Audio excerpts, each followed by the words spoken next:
भूर्भुवः स्वः तत्सवितुर्वरेण्यं भर्गो देवस्य धीमहि धियो यो नः प्रचोदयात्।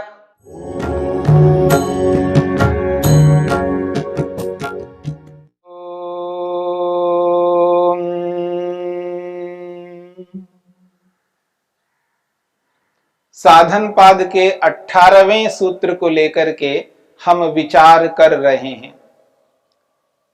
प्रकाश क्रिया स्थितिशीलम भूतेन्द्रियात्मकम भोगापवर्गार्थम दृश्यम। दृश्य के स्वरूप को लेकर के महर्षि वेदव्यास ने बहुत सारे विशेषण दृश्य के दिए हैं। उन विशेषणों में पहला विशेषण है परस्परोपरक्त प्रविभागाः। अगला विशेषण दिया है परिणामिनः। यह परिणामी है, परिवर्तनशील है। अगला विशेषण दिया है संयोग विभाग धर्माणः। ये संयोग और विभाग धर्म वाले हैं। प्रत्येक दृश्य पदार्थ संयोग और विभाग रूपी धर्म को रखने वाले हैं। ऐसा कोई दृश्य पदार्थ नहीं है जिसमें संयोग और विभाग रूपी धर्म नहीं होते हों। फिर कहा इतरेतर उपाश्रयेन उपार्जित मूर्तयः। ये दृश्य पदार्थ एक दूसरे के सहयोग से, यानी सत्व रज तम, ये परस्पर एक दूसरे के सहयोग से ही अभिव्यक्त होते हैं, कार्य रूप में आते हैं। समस्त कार्य पदार्थ जितने भी कार्य रूप में हैं, ये सत्व रज तम, ये परस्पर एक दूसरे के सहयोगी सहकारी कारण बनकर के ही प्रकट हुए हैं। बिना एक दूसरे के सहयोगी कारण बने कोई भी दृश्य पदार्थ प्रकट नहीं हो सकता। प्रत्येक दृश्य पदार्थ में सत्व रज तम का होना अनिवार्य है। एक और विशेषण दिया है परस्पर अंग अंगित्वे अपि असंभिन्ना शक्ति प्रविभागाः। असंभिन्ना शक्ति प्रविभागाः। ये परस्पर एक दूसरे के साथ ऐसे रहते हैं, एक मुख्य रूप में और बाकी गौण रूप में, एक अंगी के रूप में और बाकी दोनों अंग के रूप में विद्यमान रहते हैं। और परस्पर अंग और अंगी के रूप में रहते हुए भी उनका जो सामर्थ्य है, उनकी जो शक्ति है, वो अलग अलग ही रहते हैं। उनकी शक्तियां अलग अलग रहती हैं, एक दूसरे के साथ नहीं मिल सकती। तुल्य जातीय अतुल्य जातीय शक्ति भेदानुपातिनः। चाहे वो एक समान पदार्थ हो या विपरीत प्रकार के पदार्थ हो, एक समान पदार्थों में भी सत्व रज तम ये तीनों विद्यमान रहते हैं। और अतुल्य जाति वाले असमान पदार्थ हैं, एक सत्वगुण प्रधान है और एक रजोगुण प्रधान है। तो सत्वगुण प्रधान वाले पदार्थ जितने प्रकार के हैं उनमें, और भिन्न जाति वाले रजोगुण प्रधान वाले जितने भी पदार्थ हैं, रजोगुण प्रधान वाले पदार्थों में रजोगुण मुख्य रहेगा तो सत्वगुण और तमोगुण गौण रूप में रहेंगे। सत्वगुण प्रधान वाले पदार्थ में सत्वगुण मुख्य रहेगा, रजोगुण और तमोगुण गौण रहेंगे। तमोगुण प्रधान वाले पदार्थों में तमोगुण मुख्य रहेगा, रजोगुण और सत्वगुण गौण रहेंगे। इसलिए कहा प्रधान वेलायाम उपदर्शित सन्निधानः। यद्यपि तीनों पदार्थ उस दृश्य पदार्थ में हैं, सत्व रज तम तीनों उस दृश्य में हैं, लेकिन एक मुख्य रहेगा। मुख्य रहता हुआ उसमें जो गुण है वो गौण पदार्थ यानी सत्व यदि मुख्य है, रज और तम ये गौण होकर के भी अपने स्वरूप को प्रकट करते ही रहते हैं। ऐसा कभी नहीं हो सकता वो अपने स्वरूप को प्रकट नहीं करते हों। महर्षि वेदव्यास ने एक और बात कही है, गुणत्वे अपि च व्यापार मात्रेण प्रधानांतर्नीतानुमिता स्थिताः। यद्यपि गौण होकर के भी जो पदार्थ सत्वगुण प्रधान हैं, ऐसे सत्वगुण प्रधान वाले पदार्थ में रजोगुण और तमोगुण गुणत्वे अपि गौण होते हुए भी व्यापार मात्रेण अपने व्यापार से अपनी क्रिया से वो वहां पर विद्यमान रहते ही हैं। अपना व्यापार अपना सामर्थ्य का वहां पर संचार करते हुए रहते हैं, पर उनका जो व्यापार है वो अनुमान से जाना जाता है।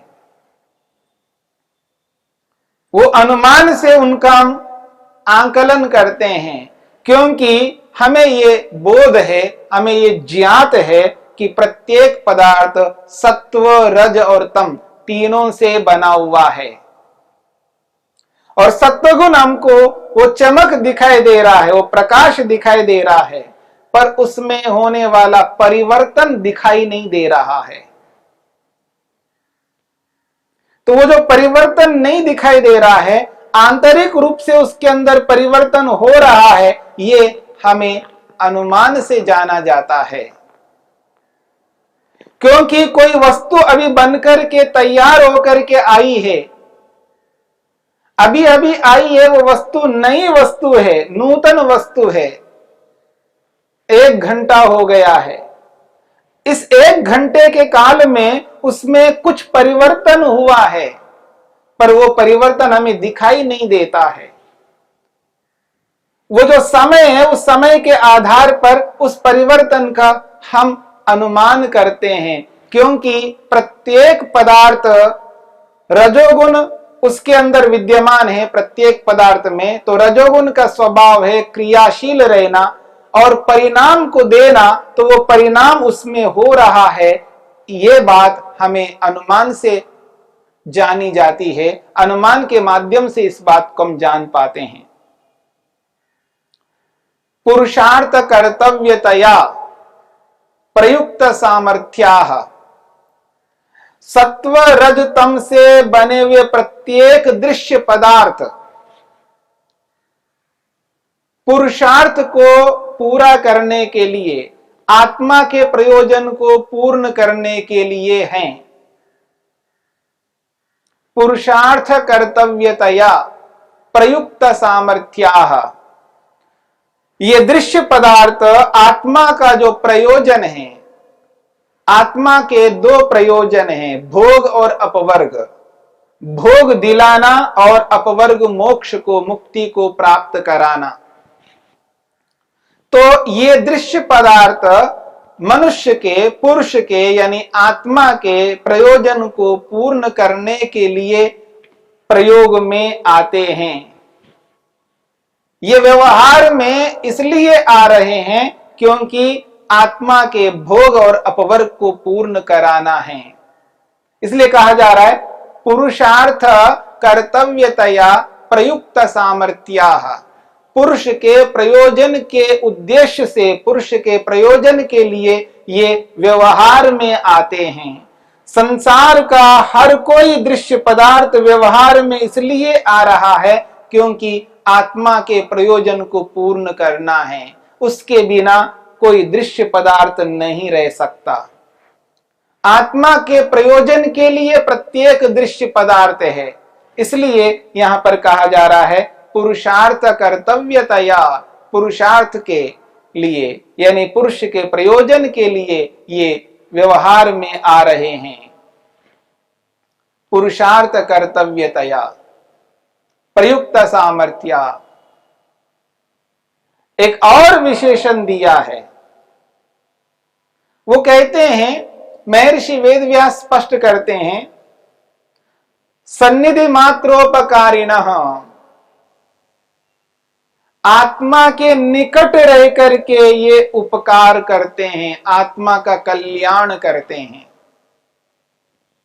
आत्मा के बिल्कुल निकट महतत्व रूपी बुद्धि है, आत्मा के निकट अहंकार है, आत्मा के निकट मन है, आत्मा के निकट ज्ञानेंद्रियां हैं, आत्मा के निकट कर्मेंद्रियां हैं, आत्मा के निकट ये शरीर है।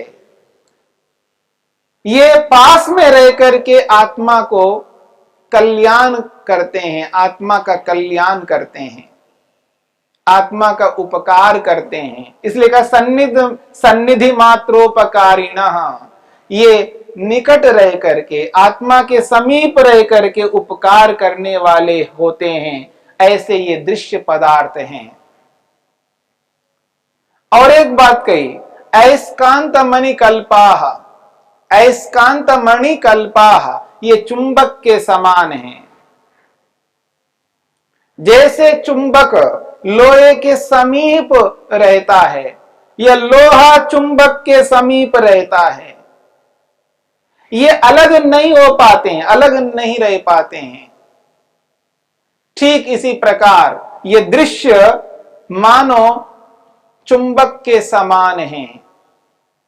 अयस्कांत मणिकल्पाः, ये दृश्य चुंबक के समान हैं, इसलिए आत्मा के निकट बने रहते हैं, आत्मा के निकट रह करके आत्मा का कल्याण करते रहते हैं।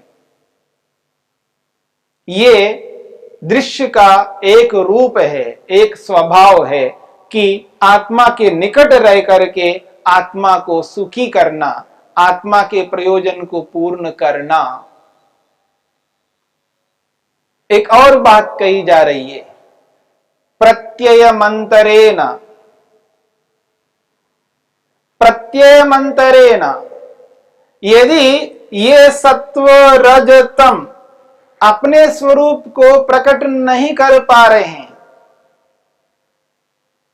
एकतमस्य वृत्तिमनुवर्तमानाः, यदि कोई प्रधान है, उदाहरण के लिए रज प्रधान है, चंचलता उस पदार्थ में मुख्य है, प्रधान है, और सत्व और तम गौण है, तो प्रत्ययमंतरेण, अपने स्वरूप को प्रकट किए बिना यदि रहते हैं, सत्वगुण और तमोगुण अपने स्वरूप को प्रकट किए बिना वहां विद्यमान है, तो कहा एकतमस्य वृत्तिम अनुवर्तमाना, जो मुख्य रूप से रजोगुण प्रधान रूप में कार्यरत है, तो उसके पीछे पीछे ये दोनों सत्व और तम विद्यमान रहेंगे।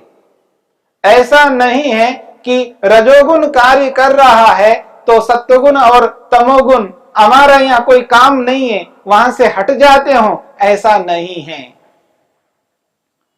भले ही उनका कार्य नहीं हो रहा है, उनका काम नहीं हो रहा है, उनका प्रयोजन पूरा नहीं हो रहा है, लेकिन जिस रजोगुण का प्रयोजन वहां पर चल रहा है, रजोगुण का कार्य वहां पर चल रहा है, तो प्रत्ययमंतरेण, अपने आप को प्रकट किए बिना वो तमोगुण वो सत्वगुण एकतमस्य वृत्तिम अनुवर्तमाना, जो प्रधान रूप से जो अपनी क्रिया में क्रियाशील है, उसके साथ साथ उसके पीछे पीछे वहां विद्यमान अवश्य रहते हैं।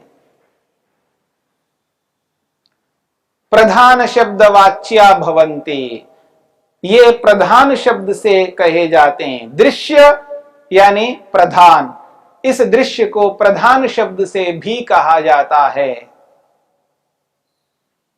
ये दृश्य के विशेषणों के रूप में यहां पर प्रस्तुत किया है। एतद् दृश्यम इति उच्यते, इसी को दृश्य कहते हैं। दृश्य वो है जिसमें सत्व रज तम विद्यमान हैं। दृश्य वो है जिसमें परिणाम होता है। दृश्य वो है जिसमें संयोग और विभाग होते हैं। दृश्य वो है जिसमें एक मुख्य और बाकी गौण के रूप में विद्यमान रहते हैं। जितने भी यहाँ पर विशेषण दिए गए हैं, ये सारे के सारे विशेषण इन दृश्य पदार्थों में हमें उपलब्ध होंगे। ऐसे ही पदार्थों को दृश्य के नाम से कहा जा रहा है। इस दृश्य को प्रधान शब्द से भी कहा जाता है। ऐसे इस दृश्य को प्रकृति शब्द से भी कहा जाता है। दृश्यम, ये दृश्य कैसा है? प्रकाश क्रिया स्थितिशीलम, प्रकाश क्रिया और स्थिति स्वभाव से युक्त है। और यह दृश्य करता क्या है? तो कहा भोगापवर्गार्थम, ये भोग और अपवर्ग को सिद्ध करने के लिए है।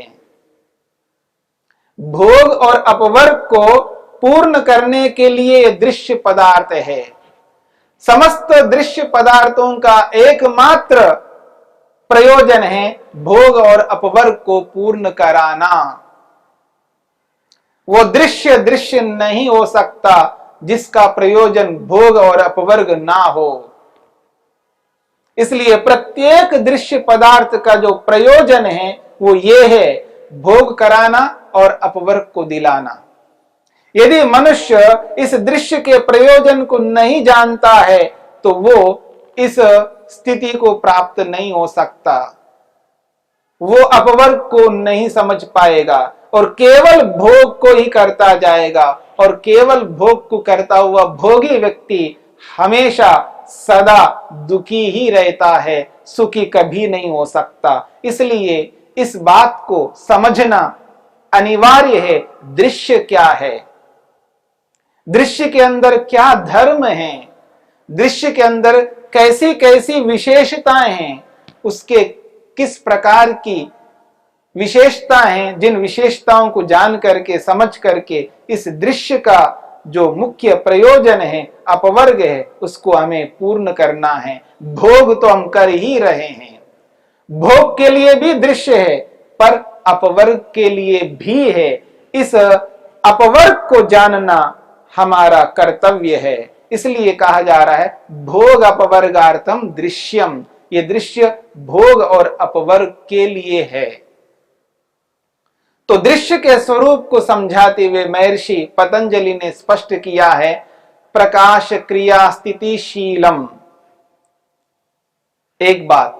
दूसरी बात कहिए भूतेन्द्रियात्मकम, यह दृश्य भूत स्वरूप और इंद्रिय स्वरूप है। भूतात्मक भी है और इंद्रियात्मक भी है। इस दृश्य में भूतात्मकता है और इंद्रियात्मकता है, इस बात को भी हमें समझना है। तो इस दृश्य को समझ करके, दृश्य को जान करके हम अपने प्रयोजन को पूर्ण कर सकते हैं। इसलिए महर्षि पतंजलि ने दृश्य के स्वरूप को यहाँ पर स्पष्ट किया है।